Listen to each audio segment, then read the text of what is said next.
In a way, there's a real sort of what I describe as the urgency gap. Yeah.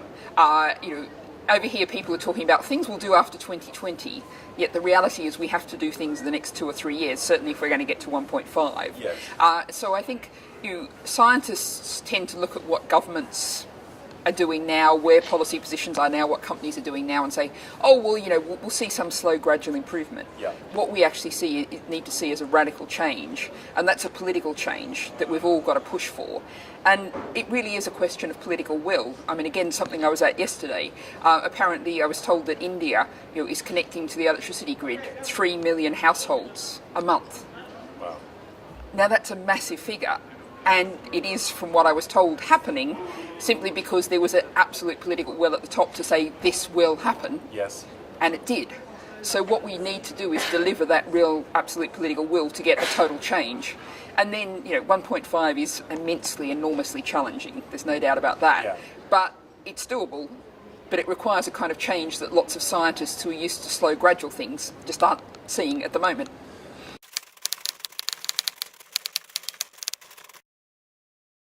We basically have to stop talking about offsetting. We have to cut emissions and store carbon wherever we can and not regard that as a trade-off. We have to do both of those things in parallel and not say, oh, we'll put some more planes up there and then we'll just get a bit more carbon in the soil and that cancels that out. We need both to cut. For you, offsetting is dead, basically. We need to reduce and store. Exactly. Okay. Yeah.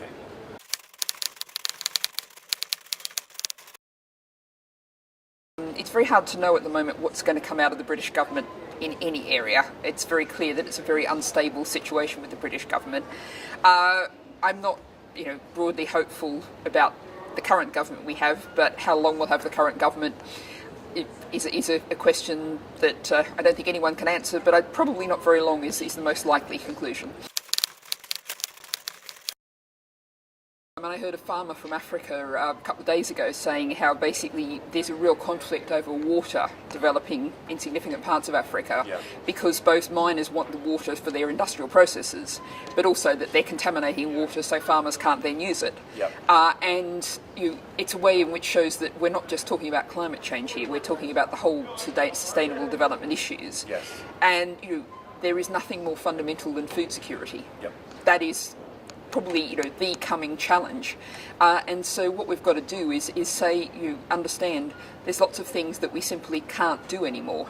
Now part of the answer to mining and extraction is we need to move to a circular economy, keep using the same basic materials again and again, but we also need less stuff, very simply. And we also need to think about how we actually give people a better life, because at the moment we've got a world that's bulging, that's overloaded with stuff.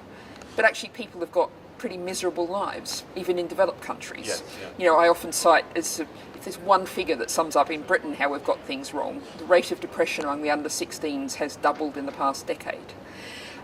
People are stuck on 0 hours contract, minimum wage jobs. There's whole regions in the north of England, the south of Wales, where whole cities, regions are struggling. Yeah. So what we're doing now isn't working. So actually, it's not a matter of giving things up.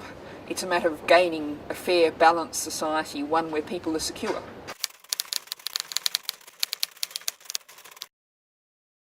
And I've been doing a lot of work on single-use plastics.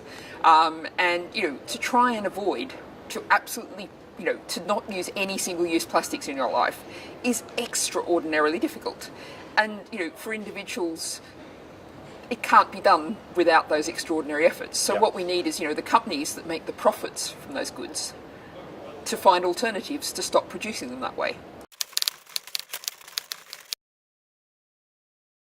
I've got a saying that politics should be something you do, not have done to you.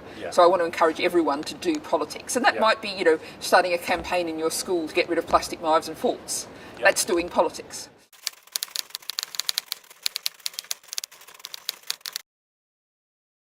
Well, I heard something very interesting here from an NGO talking about how actually at the recent People's Congress in China, which is of course their supreme decision-making event, big showpiece event, that actually an official document had explicitly said China will be a leader in climate change talks and in climate change action and diplomacy. And that is interesting because it's not the sort of thing that the Chinese government doesn't say lightly. That's an official statement that really means something. That's, we might find if the British government said that, we'd all, I'm afraid, just laugh. But China really means it. And so I think there are really good signs.